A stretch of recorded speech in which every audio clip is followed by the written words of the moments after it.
Well, thank you so much for coming to join me here and for coming to join me online and giving me a chance to talk to you a little bit about this book and to tell you some stories from the American Revolution. I think that pretty much all historians enjoy the chance to be storytellers. The other thing that we tend to enjoy is taking simple things about the past, simple stories, and then complicating them. That doesn't always make us popular, but we do it anyway, because I think we all know real life is a complicated thing, and the real past is a complicated thing. So we'll begin this afternoon with a little story from the Revolution that's a bit complicated. So let me set the scene for you here. We're going to go back to September of 1777. We're in the midst of the War for Independence. Now, independence has been declared, but has not been won. The city of Boston, liberated from British occupation, but at this point, the city of New York has fallen. And at this moment, the Army and Navy of the British Empire are actively converging on the de facto capital of the Revolution in Philadelphia.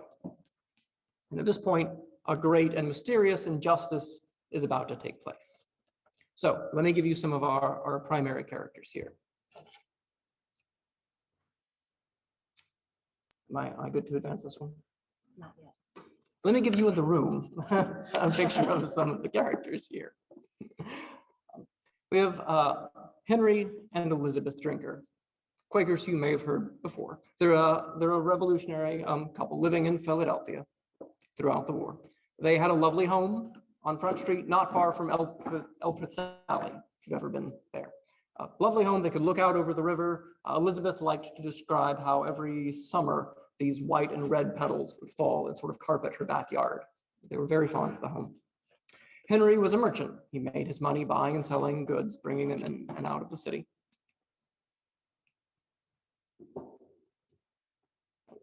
Excuse me.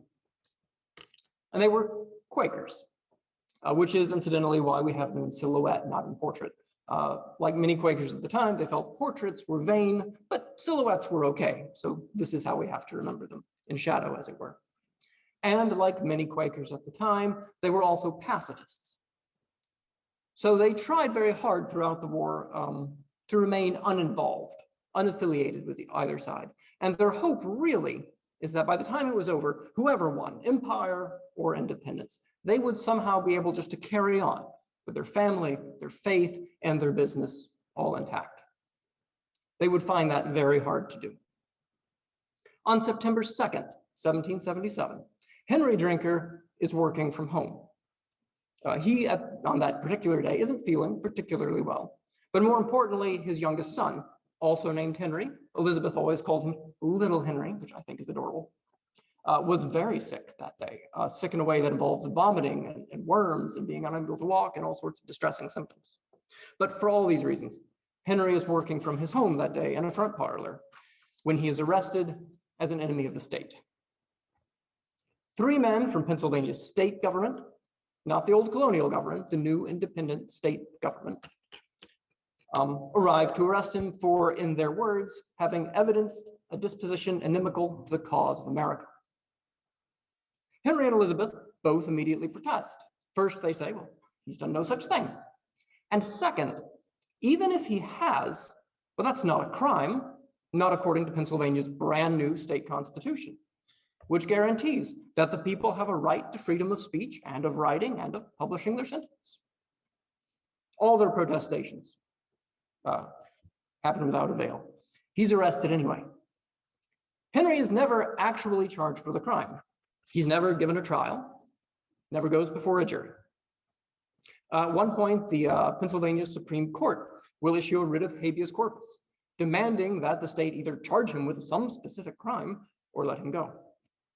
Not only will the government refuse to do this, they will then pass a retroactive law saying that in the case of men like Henry Drinker, their enforcement shall be completely immune from any judicial interference, including writs of habeas corpus. Shortly after he's arrested, Henry is exiled to the state of Virginia. He'll spend the next 9 months there, separated from his wife, from his children, and his wife, Elizabeth, and all their children will endure the bulk of the coming British occupation without him. Now, we could go on with this story, and the book does go on with the story. And what happens to Elizabeth in the city is, I think, very interesting. I'll just give you a few spoilers for now. First, in case you are worried about it, little Henry gets better. He pulls through. Elizabeth does get her husband back. Henry is eventually returned to her. She works very hard to try to make that happen. Along the way, she goes on adventures, including meeting George Washington at Valley Forge, having dinner with him and Martha Washington, and apparently making a very good impression on both of them. But what we're going to talk about this afternoon is the question of, why does this happen at all? Why does the new independent government of Pennsylvania, with the full knowledge and consent of the Continental Congress, arrest Henry Drinker, a neutral pacifist? Why would they see him as a threat? Well, the short answer is, of course, it's complicated, because real history is complicated. But we'll begin by considering where we put people like the Drinkers in our understanding of the revolution. Right? How do we categorize people like them? Well, let's consider what categories exist for people in revolutionary America. In the simplest terms, this is a struggle between the British Empire and the American colonies. So perhaps we could say, well, there are basically two sides. It is the Americans versus the British. Well, but we know that's too easy. Because of course, not all Americans actually supported independence and opposed the empire. So we'll complicate it a little bit and say, well, it's really the Patriots against the British and the Loyalists. So you have groups like the Queen's Rangers, the Royal Legion, who serve on the British side. So the colonists are divided. We know, of course, there are also many people in America at the time who were not colonists, had never been colonists. And we find those people on both sides of the conflict. So we have groups like the Seneca, the Cherokee, the Mohawk, who tended to support the British, groups like the Oneida or the Tuscarora, who tended to support the Patriots.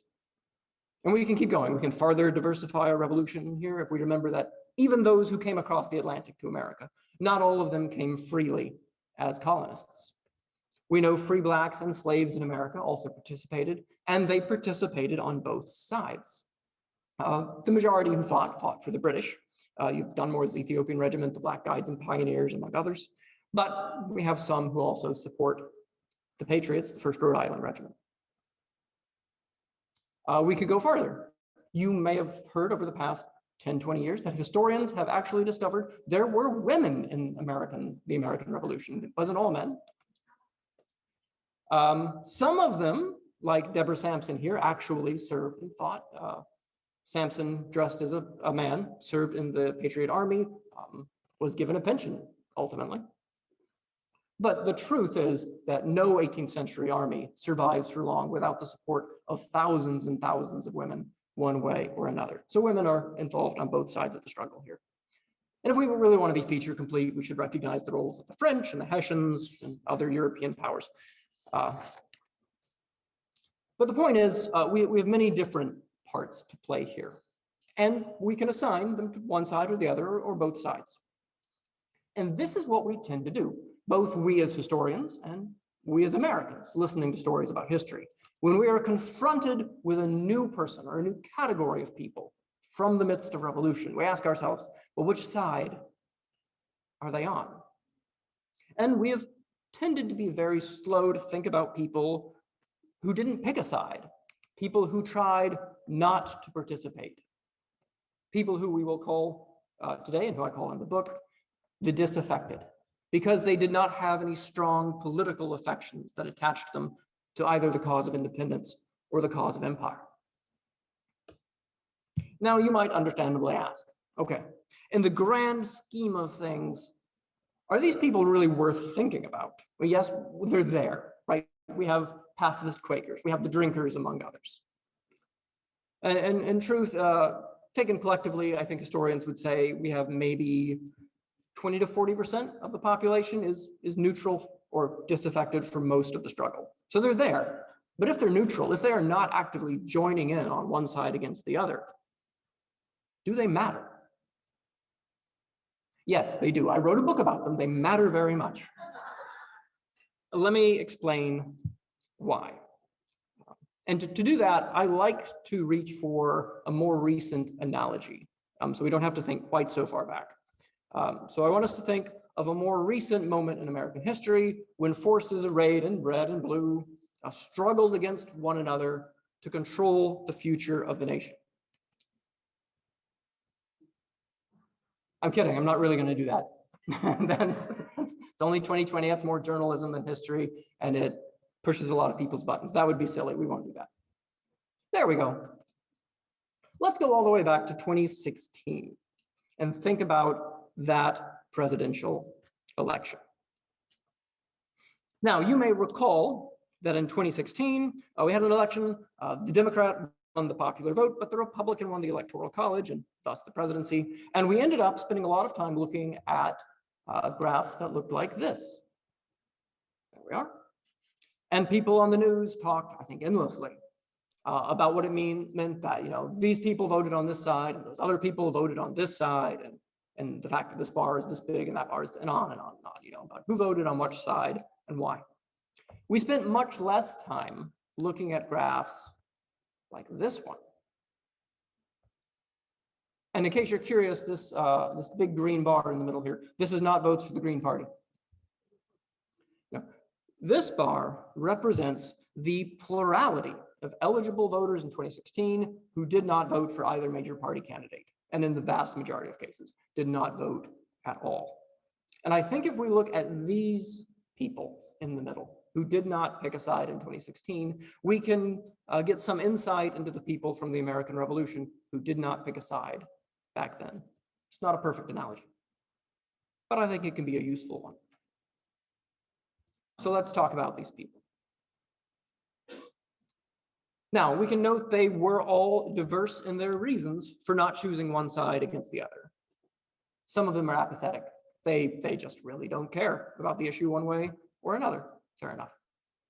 But there are many people in both instances who cared very much about the issues on the table.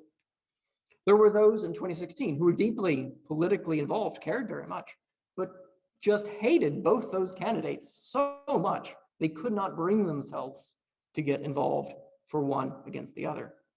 We see something similar happen in the revolution.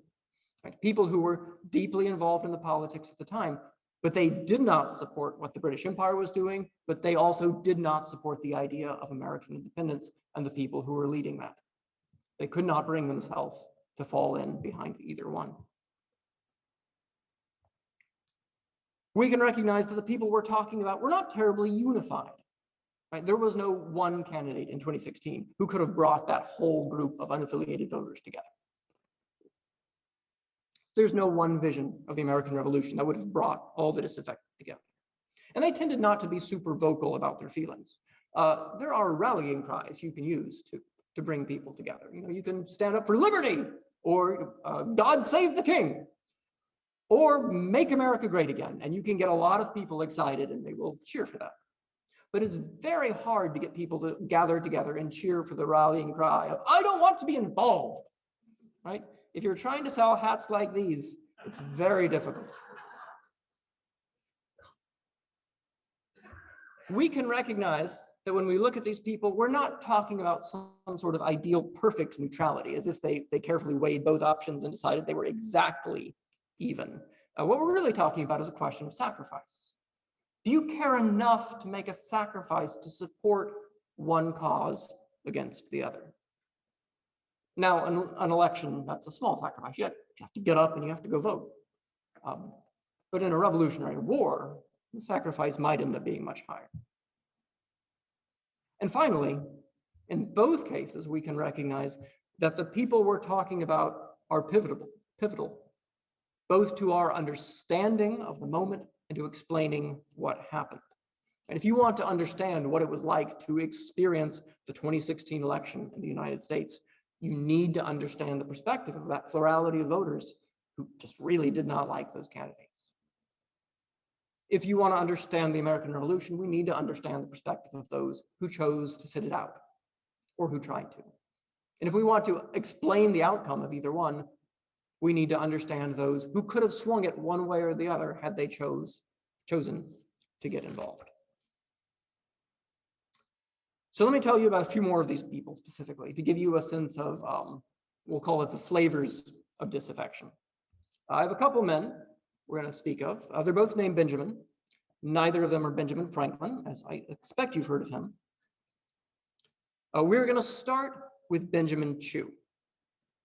Benjamin Chew was the last Chief Justice of the Pennsylvania Supreme Court in the colonial era. He lived at Clifton. House still stands there in Germantown today. There's a reenactment there every year, worth seeing if you're in the area. He was a friend of both George Washington and John Adams, so closely involved with people of the Revolution. And he was an outspoken opponent of British tyranny. Really from the Stamp Act on, Chew took the position that what Britain was doing to the American colonies was unconstitutional and unacceptable. This was not okay. And yet, he was also a firm believer in order and in lawful authority. And he argued that taking the law into one's own hands was not an acceptable response. In the very last case that he presides over in the Supreme Court of Pennsylvania, he issued a ruling that said, in part, an opposition of force of arms to the lawful authority of the king and his ministers is high treason. By definition, you are taking up arms against the king. That's treason. And yet, in the very same ruling, he also said that in the moment when the king or his ministers shall exceed the constitutional authority vested in them by the Constitution, submission to their mandates becomes treason. So it's treason if you do and treason if you don't. Chew found himself very much caught in the middle by his own deeply and sincerely felt ideals. He could not support King George and what Britain was doing to America. He could also not support a war against Britain. And so despite, or perhaps because of his neutrality, he is briefly arrested by the Patriots, much as Henry Drinker was. But even after he is released in the midst of war, he does not return to public prominence. He was at one point arguably the most influential politician in Pennsylvania. Once released, he disappears. He becomes a cipher for the rest of the war. He has no opinions. He speaks to no one about the politics of the time until the war ends. He chooses to retreat entirely from public life and to be uninvolved. Now, our other Benjamin is Benjamin Town. I don't have his picture, tragically, but I do have a picture of his newspaper. Benjamin Town was a printer in Philadelphia. He founded and printed the Pennsylvania Evening Post, the state's first, I believe the nation's first, thrice weekly publication. 3 times a week, he put out one of these things. He arguably cared more for quantity than quality. And Benjamin Town was a man of remarkably flexible politics. He creates the Evening Post in 1776, and he creates it as a fiercely pro-independence newspaper, which was a wise move in 1776, as in that same year, every middle-of-the-road or loyalist-leaning newspaper is run out of town. One is, in fact, burned down. We get to Christmas time, 1776. Town writes this very long, in my opinion, not terribly great, poem praising George Washington, who will deliver us all from British tyranny. And then 1777 comes, and the British invade and take over the city of Philadelphia, and the printers of the city flee. They don't want to be arrested for treason. They don't want their presses seized, possibly melted down by the British. So they run away. Except for Benjamin Town, the only printer who stays in the city. And in that moment, Benjamin Town has a remarkable change of heart. And he realizes he's been terribly wrong. This war for independence is treasonous. What was he thinking? He, at heart, is a true loyal servant of King George III. And he continues to print the Evening Post, now as a dedicated loyalist newspaper supporting the king. The holidays roll around in 1777. He writes another long poem, this one in praise of Sir William Howe, the British commander-in-chief in America. Also not a very good poem. Then 1778 comes, and the British withdraw from Philadelphia. The Patriots return. And the other printers who have arrived with the British Army, down from Halifax or across the ocean from London, and set up loyalist printers there, they flee with the army, not wanting to be arrested by the Patriots. Only Benjamin Town remains. And in that moment, he realizes, you know what? The Patriots were right all along. And he is once more a fierce and ardent proponent of American liberty, and he continues to print the Pennsylvania Evening Post as a pro-independence newspaper. Now, at each transition, he makes a great deal of money because he is the only operating newspaper printer in the city, and he cashes in with every major change of power. But so we have multiple scripts for the disaffected at the time. We have those like Benjamin Chew, who I think we could argue cared so much about what was at stake that they couldn't join either side in the dispute and thus vanish. And then we have men like Town, who I think we can argue do not care at all about the political stakes of what's going on. And he can join one side, the other side, or both sides, wherever the money is. But I'll point out to you, neither of these men seem terribly threatening, right? Especially those like Benjamin Chew, whose response is just to withdraw, to remain uninvolved. And that brings us back to our opening mystery. Why would the revolution see someone like Chew or like Henry Drinker as a threat? Well, to understand that, we need to understand some of the questions the revolutionaries were asking themselves at this time and the answers they came up with. Now, when I was categorizing these different groups who participated in the revolution, I ended with a category of those who chose not to participate, not to get involved. But it is probably fair to ask if that's a legitimate category in the midst of a violent revolution. Can you really not pick a side? I will not take you back to any modern politics, I promise. But I will leave it to your imagination to think of modern day issues where not picking a side effectively puts you on one side against the other.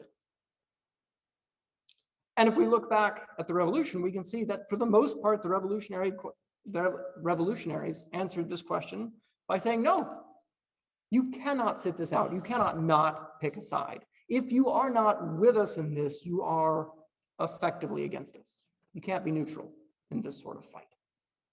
And we can see them express that in a host of ways. If we look, even before the war begins, at protest over British taxation and the way they refused to consume or import goods from Britain as a means of protest, we can see that they referred to those who would not join the effort as, quote, foes to the right of British America, or enemies of American liberty. These are harsh words. They come directly from the Continental Association, signed in 1774. And these are words aimed not at people who stood up and said, yay, taxation, I support the king. These are aimed at anyone who refuses to join the protest movement. So maybe yesterday you bought your tea from this one merchant, and today you go back and you buy the same tea from the same merchant. But today, that makes you an enemy of American liberty. James Madison referred to these sort of protests as, quote, the method used amongst us to distinguish friends from foes. And you can hear the binary in there, right? You're a friend or you're a foe, one or the other. We see the same thing if we begin to look at the militia, especially in places outside of New England that have a long history of mandatory militia service. Pennsylvania, for instance, did not. The Pennsylvania militia is really organized and becomes mandatory in the midst of war, and from the very beginning is seen to represent violent resistance against Britain. Yet militia service is not optional in Pennsylvania. You can't take the position you don't want to be involved in this fight. The law mandated that everyone participate.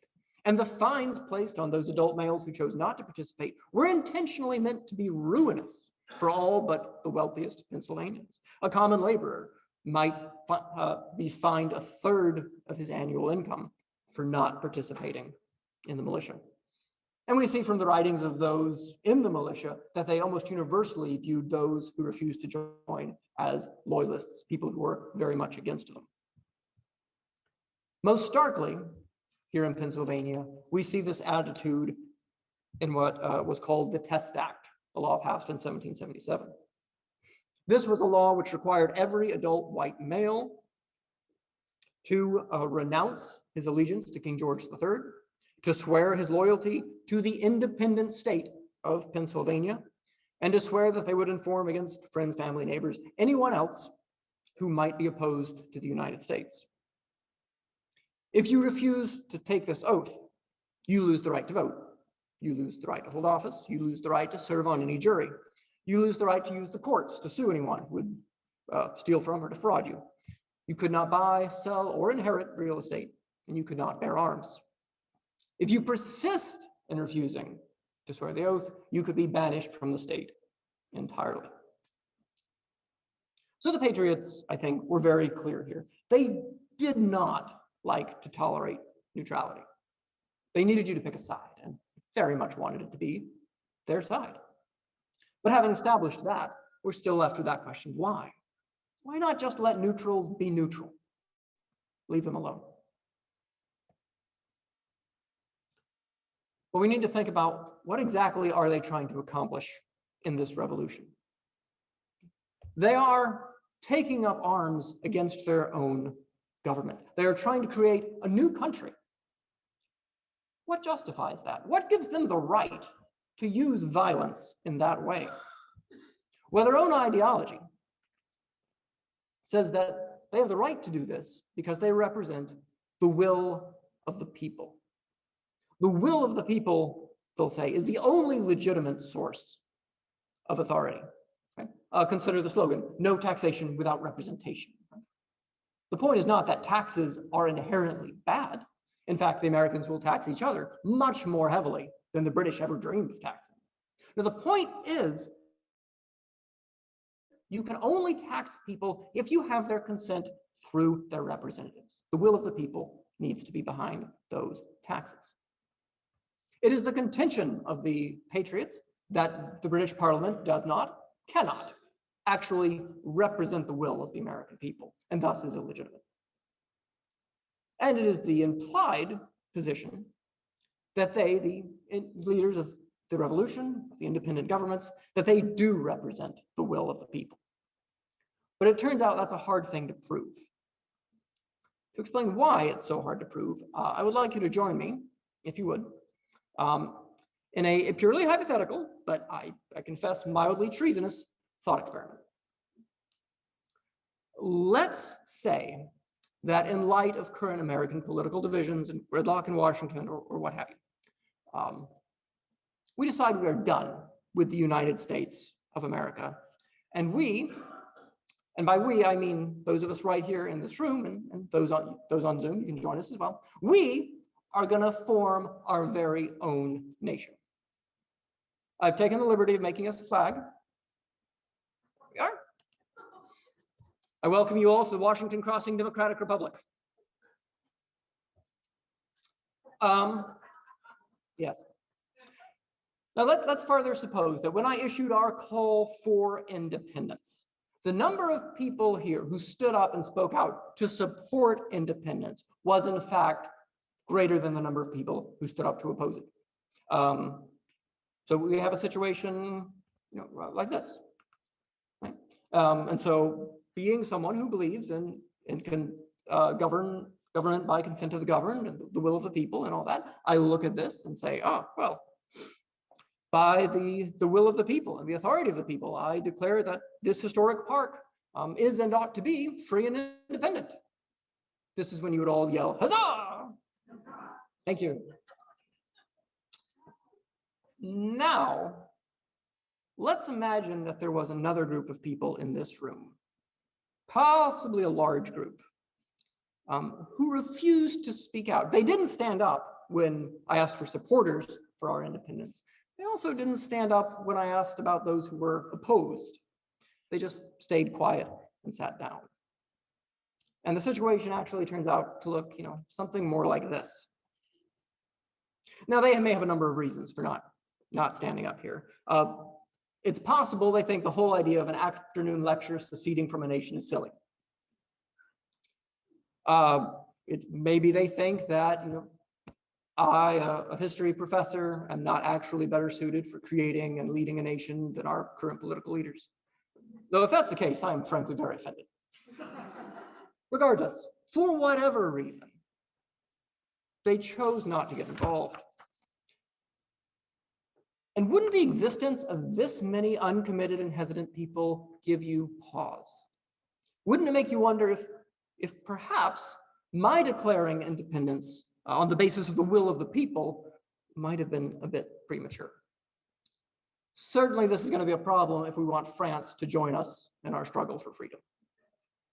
At the very least, wouldn't you, those of you who are my loyal revolutionaries, wouldn't you feel better? Wouldn't you feel our nation was more secure if we could just somehow get these people in the middle to come out and express their support for the independence that we have already declared? This is the position the American patriots find themselves in when it comes to neutrals and to the disaffected. If I ask you at the time, do you support American independence? And you say, yes, I do. Well, then you justify the war to win independence, right? The will of the people. If you say, no, I don't, or even if you just refuse to answer the question or say, leave me alone, go fight your war, I've got a farm here, right? Any of that, you are undermining the moral foundation of this war through your lack of consent. Britain is constantly accusing the American leadership of having pushed this whole revolution thing on the people against their will. And they're understandably sensitive to that accusation.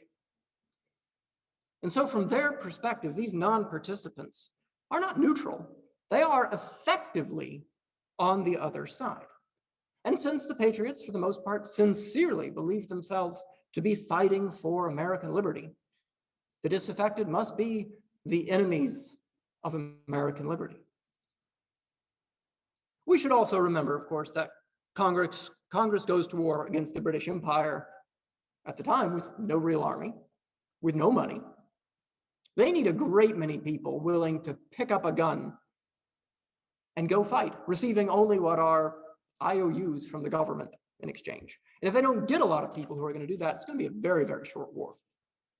So anyone who suggests, even through their silence, that this is not a struggle worth sacrificing for, well, they are a threat to the very survival of the revolution.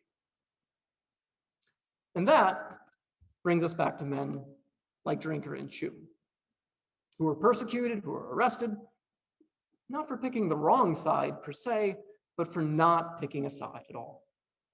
What can the revolution do with people like this?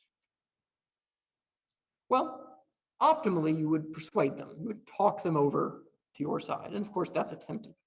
At the very least, you first need to get some resources from them so you can wage this war.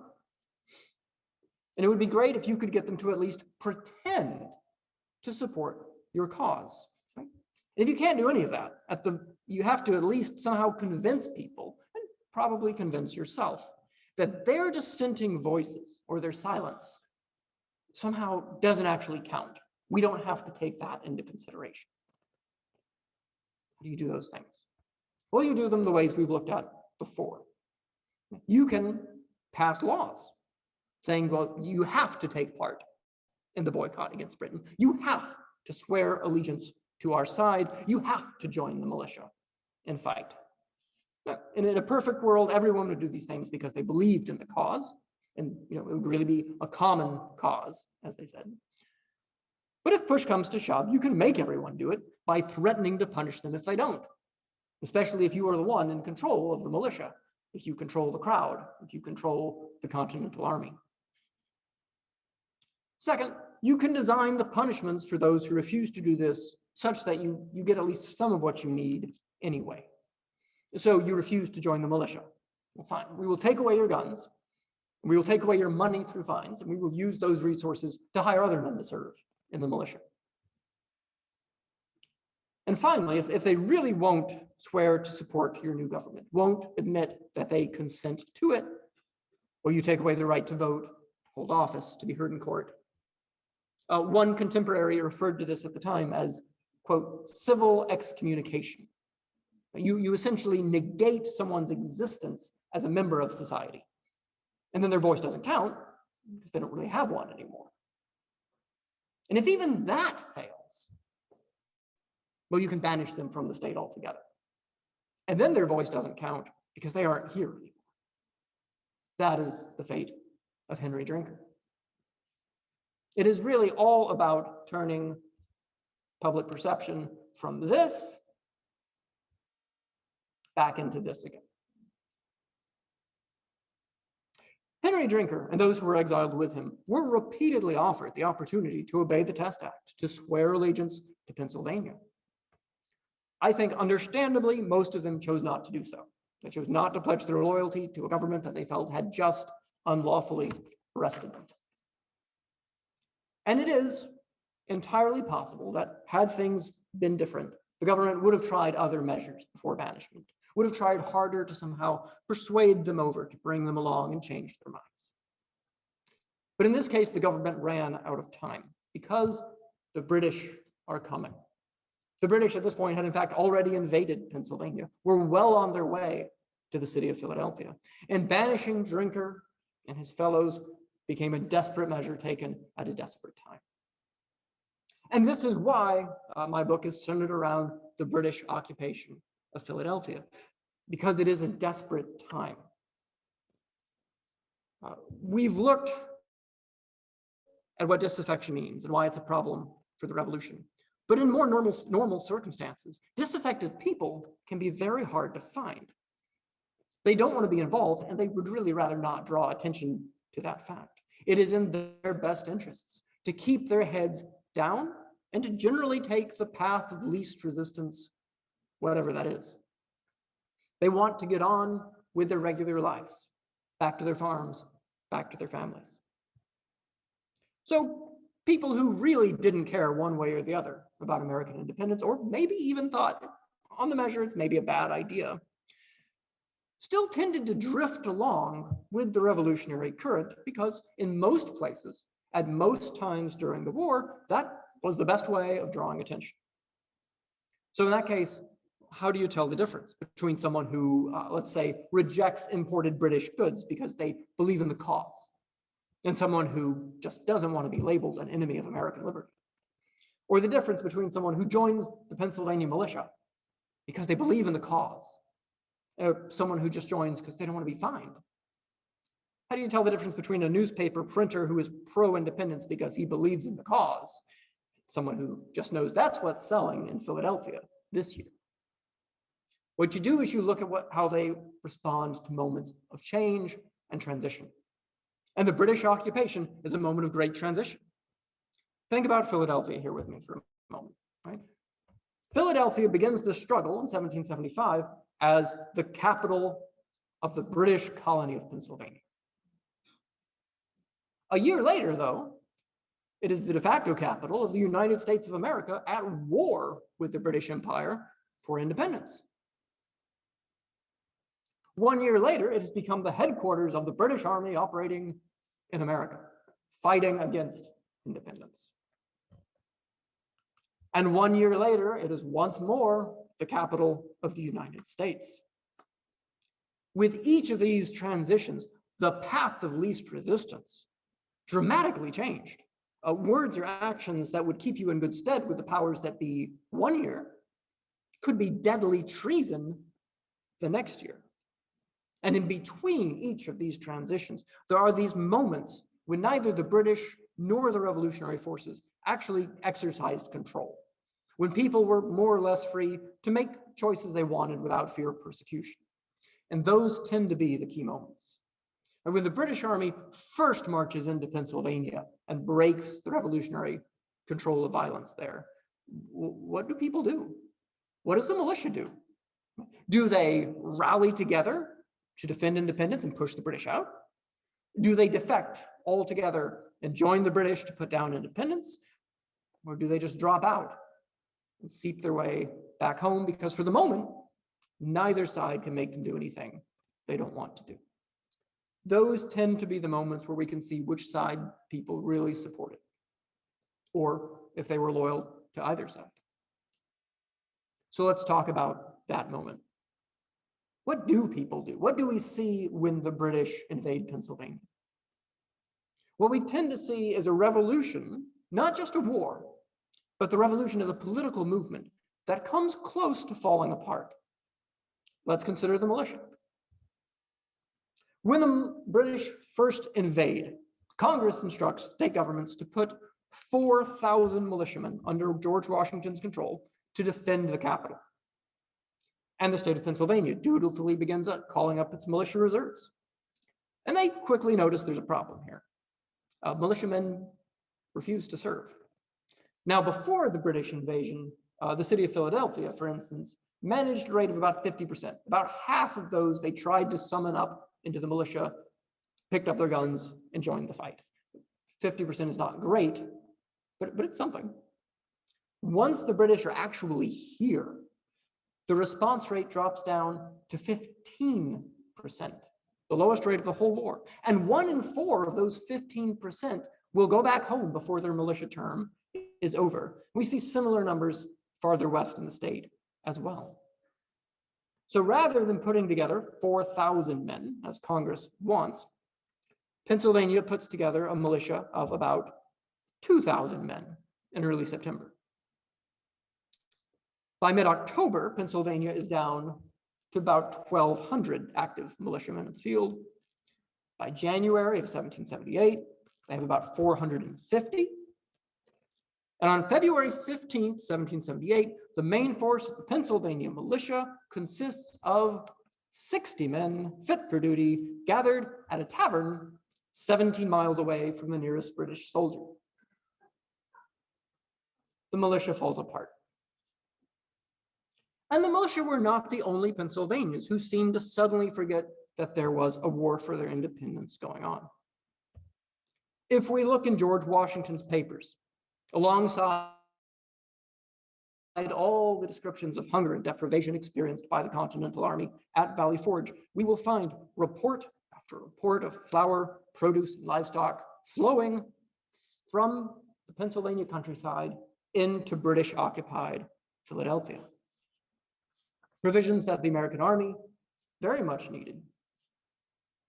The farmers of the Delaware Valley overwhelmingly preferred to sell their goods to the British, who offered gold and silver.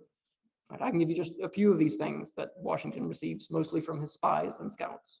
He gets a letter saying, "I can assure your excellency, not less flour than is sufficient to maintain 8,000 or 10,000 men goes daily into Philadelphia, carried in by single persons, wagons, horses, etc. The quantities of other provisions are great."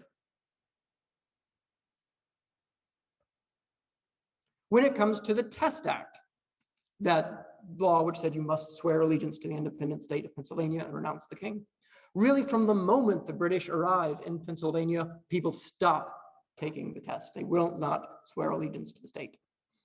The Patriots, the government of Pennsylvania, ends up constantly revising this law, pushing back the deadline for when everyone is supposed to have taken the oath, because people just won't do it. So the occupation is a moment when we see that Pennsylvania is really rife with disaffection, that people, when push come to shove, are not strongly committed to this revolution, at least not in 1777. And that's a real problem for them. Washington needs militiamen. He needs provisions at Valley Forge. Now, fortunately for the United States, these people aren't committed to the British Empire either. They are disaffected. They're not loyalists. The Patriot militia, yes, falls apart completely. But the British Army, try as they might, cannot raise a strong force of Pennsylvanians to join the British Army. These farmers are all eager to sell their goods to the British while they offer gold and silver within the city. But when France allies itself to America and it looks like the British are on the way out, those same farmers immediately turn around and do start selling their goods to Washington and the Continental Army.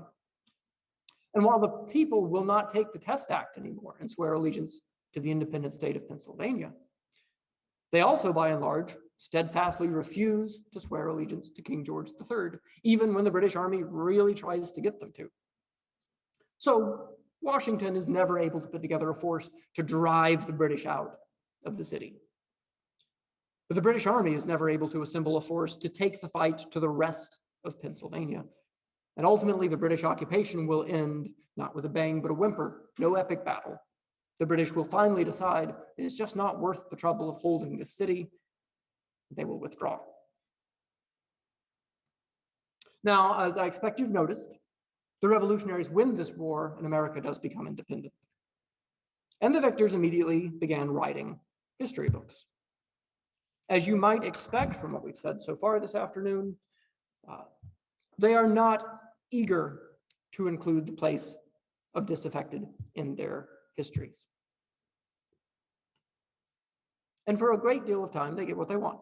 If we go back to our list of different peoples here involved in the revolution, it is roughly in the order in which historians have paid attention to these groups, beginning with ideas of simple dichotomies, and including the loyalists. We've steadily complicated things over time, recognizing the importance of more and more groups as we've learned about them. But it's only lately that we've really thought about the significance of non-participants, of the disaffected. I think we have a lot more to learn about them, and I'd like to tell you one more story about a disaffected family.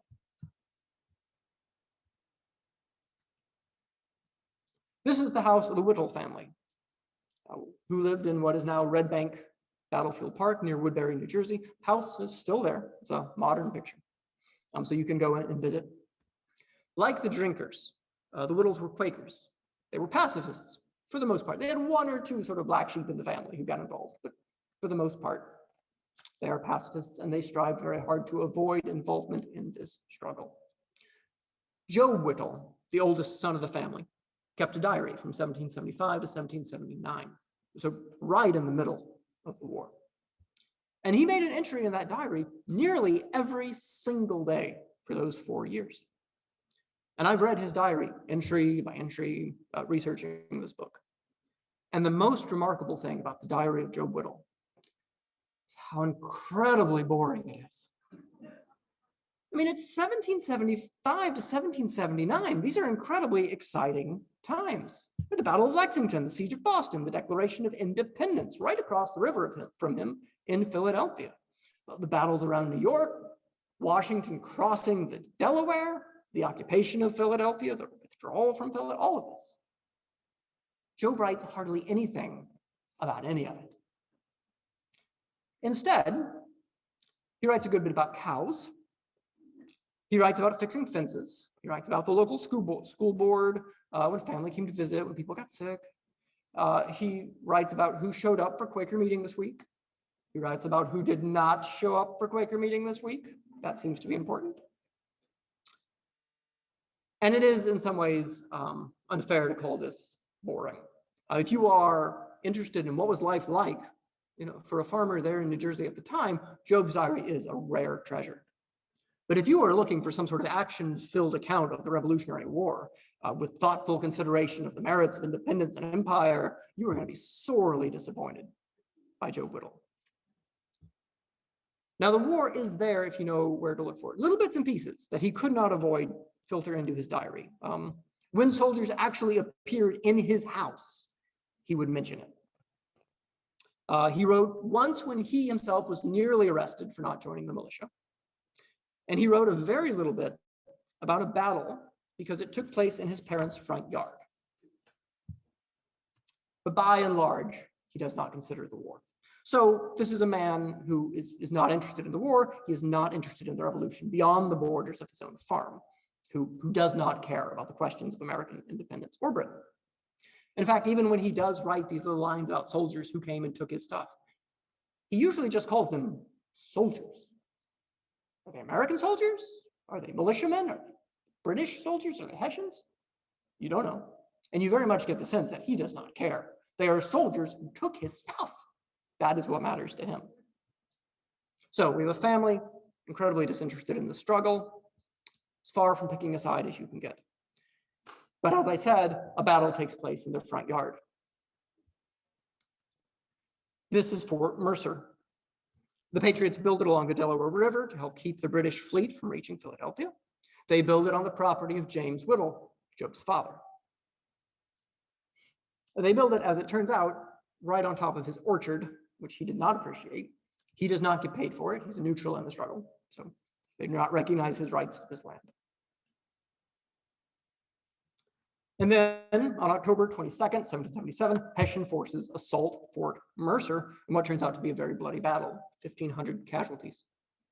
And the Whittles can see the whole thing from their house. If you'll look at the drawing here, you can see their house there on the left-hand side. Right, there's the fort, and there's their house. It's right there. artist rendition of the battle. Again, there's the fort being assaulted by the Hessians. Up on the upper left-hand side, that's their house. They can see this battle happening outside their house. Their family tradition. Well, we know the family was there that day. They stayed in the house throughout the battle. Family tradition says that Anne Whittle, Job's mother, actually spent the first half of the battle in the upstairs of that house, so looking out one of those two windows there at her sewing machine, or not her sewing machine, I'm sorry, at her spinning wheel throughout the battle. I don't know if she was watching it unfold or what, but she is up there when a cannonball sails in and goes through the gable above her head into what is effectively the attic of the house, ricochets around, and then rolls down the stairs to stop beside her. At which point she picked up her spinning equipment and carried it to the basement and continued for the rest of the battle down there. They will tell you the story if you go to the house and point to the gable. When the battle is over, the Whittle house becomes this place full of blood and bodies. The victorious Patriots will use it as a field hospital. They will bring the wounded there. Anne Whittle spends her time tending to the wounded. We expect mostly they were probably Hessian wounded, just given the breakdown of casualties. She does her best for all of them, regardless of what side they fought on. Eventually, Anne and her husband will be removed from the house. The Patriots will turn into a permanent facility. And that really is the end of the Whittles' involvement in the Revolutionary War. Years pass. How does history look back and remember the Whittle family? But when you find mentions of James Whittle, Job's father, he is almost invariably counted as a loyalist, not because of anything he did for Great Britain, but because he objected to the building of Fort Mercer on his land. He never swore allegiance to an independent state, and he really pestered the governments to get them to pay for his land for years and years. Anne Whittle, Job's mother, is now remembered as, quote, the heroine of Red Bank. In 1905, the Daughters of the American Revolution named their chapter in Woodbury, New Jersey after her. They hailed her as, quote, a patriot nurse who assisted in establishing American independence. Married couple, stayed together the entire time. But the husband is now remembered as a loyalist, the wife as the patriot nurse who established American independence. Because it seems that everyone has to be put on one side or the other. It's what we do. It is how the story tends to be told. Right? We begin with the basics. It's the Americans versus the British. And yes, over time, we complicate that. We make room for loyalists, for Native Americans, people of color, women soldiers, etc. But all too often, it's about figuring out, well, what side were they on? And we begin to lose the stories and the experiences of the people who were in the middle. These people are important. They were the ones who tended to see the revolution as disturbing, tragic, not some glorious cause to be won, not some unnatural rebellion to be put down, but this disaster that fell upon them that they had to endure. They saw the revolution as something that was complicated. I think we should not, we dare not lose that perspective. And I hope we don't. Thank you very much for listening to me.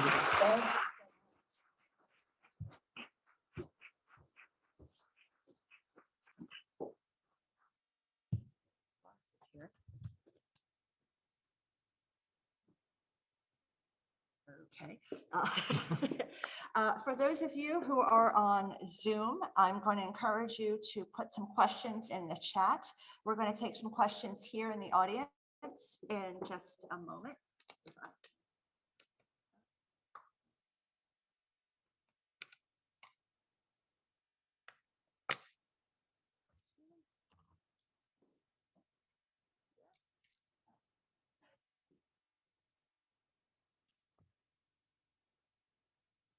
All right.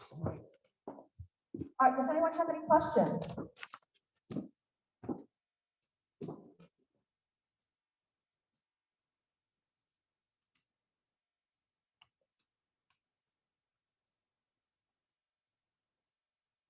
Who was Tuscarora?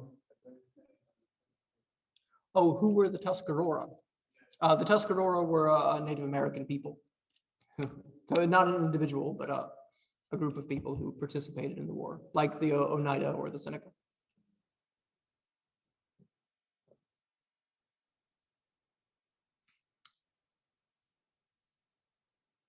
And so I rattle off a lot of names like that. I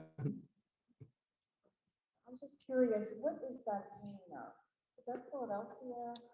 So this is a painting, or the bottom half anyway, is meant to be a painting of the Battle of Germantown. It is painted by an Italian based on descriptions. He had never actually seen it.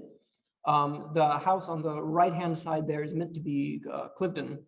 It looks almost, but not quite entirely unlike the actual Cliveden. But it is meant to be the Battle of Germantown. Theoretically, this road then runs off to Philadelphia in the distance.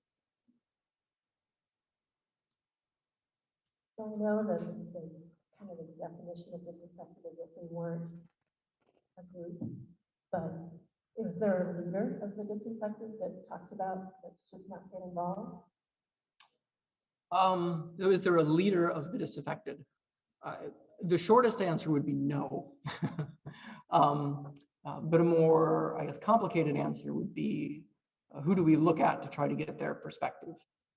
And as is the case with most history from the 18th century, we tended to look at elite people because they wrote down the most.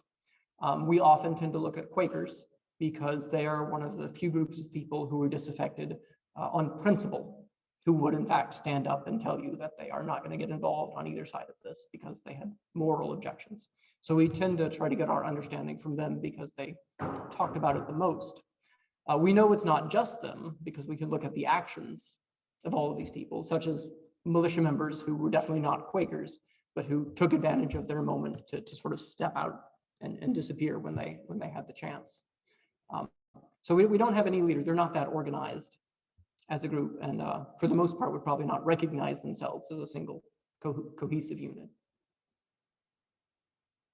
I have a question for you. I was wondering about other people's diaries that you may have researched or the information in your book. Do you delve into that more in your book? So I picked from several diaries. A number of them are well known. Drinker, of course, is probably one of the best known diaries. Christopher Marshall, not disaffected, but he has a lot to say about them. So probably the most prominent other figure in the book is James Allen, one of the Allen brothers. And I don't bring him up in here because there's not enough time, but he is, I think, one of the most fascinating figures that I look at, as he is in a position where his family begins very much pro-independence, fighting. His brother goes off to Canada to fight with the Patriots.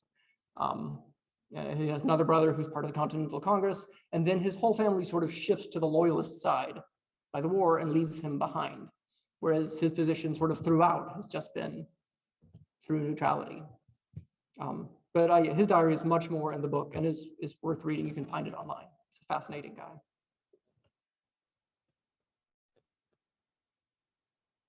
I know you haven't gotten into it, but at the end of the war, what were the repercussions for these people? We've all seen Turn on TV. And what happened to them? Were they boycott them still, or how did it all pan out at the end? That is a fantastic question. Because the sort of end of this story is, I think, very interesting. And the end of the last chapter of the book is basically that question: what happens now? There is so much anger and vitriol among the sort of dedicated patriots toward these people during the war, during the occupation and the immediate aftermath. Talks of blood and death and vengeance. But what actually happens in the years following the occupation, and especially following the war, is that more and more people, I think, effectively decide it's not worth it. And I argue it's because of the different position that they're in. When they are the revolutionaries opposing the established power, they desperately need people to speak out and support what they're doing, because the assumption is that the established power is legitimate, and if you want to challenge that, you have to prove your legitimacy. So they need these people to speak out, and they see them as enemies if they don't. But once the British evacuate Philadelphia. They never come back to Pennsylvania. And people don't expect them to come back. They say, well, we've kicked them out for good now. And then after the war, of course, the struggle is over. And suddenly those same patriots find that they are the established power. And if you are the establishment, you don't want to go kicking up wasp nests by trying to pester people to swear allegiance to you. You don't really need them to swear allegiance to you in the same way. So what actually happens is there's this growing pushback for conservative voices who say, well, maybe we should wait on the Test Act a little longer. Let's not bother them about that right now. Let's scale back the punishment for people who refuse to take the test. And the disaffected are eventually sort of absorbed back into society. There are certainly still voices who call for blood. There are some people who just never give that up. But as time passes, they are increasingly overwhelmed by those who care more about peace than ideological purity. All right, we have a question from Zoom, and it's about the Whittle family at Red Bank. If you have any information on what happened to the family after the war, and also maybe you might want to touch on the fact that the Red Bank battlefield has been in the news recently with the archaeological discoveries of the Hessian remains. Oh, right. So I can't speak in detail about what happens to them after the war. I know James Whittle never gets paid for that orchard. She tries repeatedly.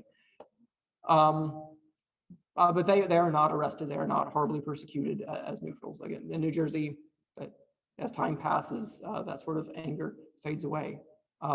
I know they discovered the remains of these Hessians. I don't actually know a great deal of detail about it.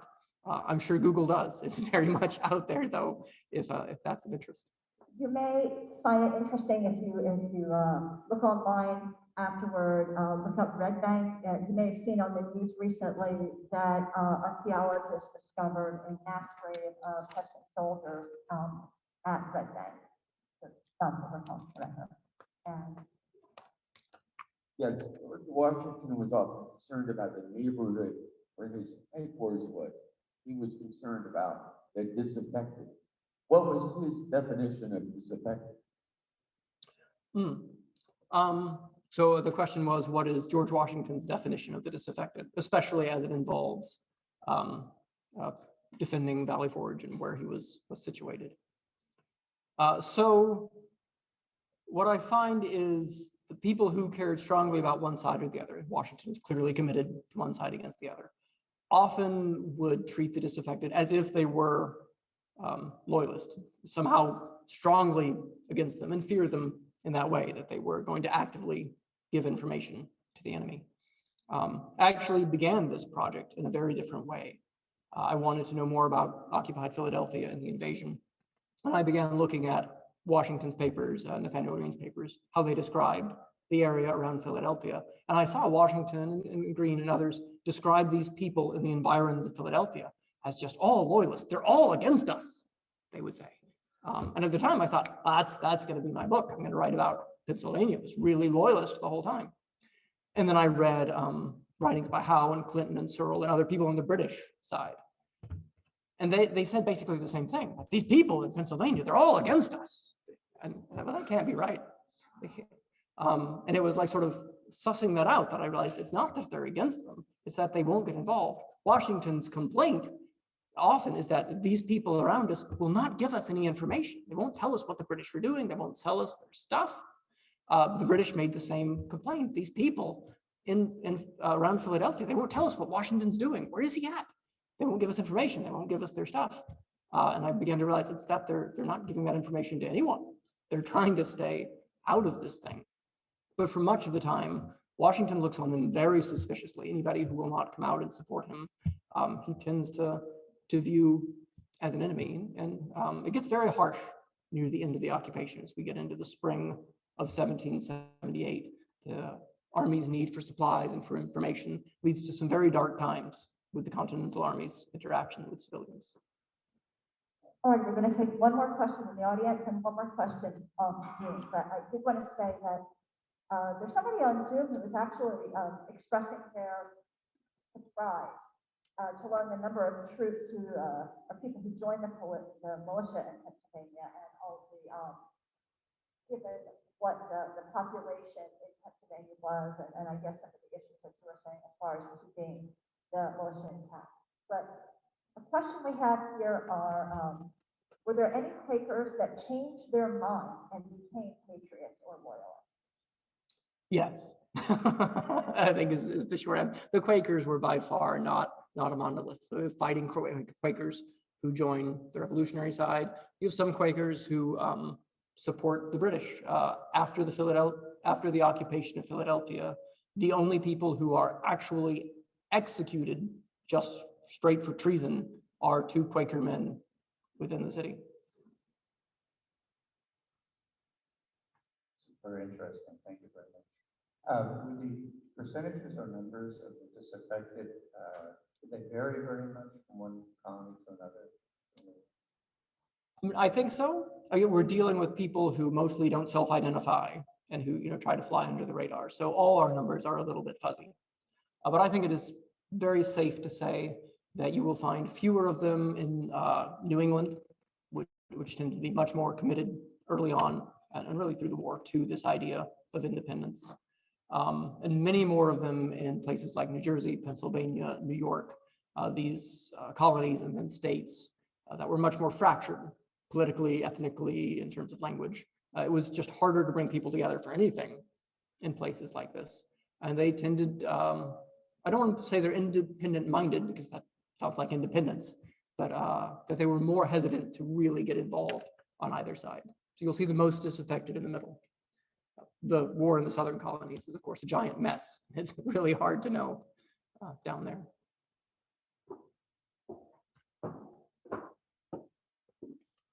Thank you so much.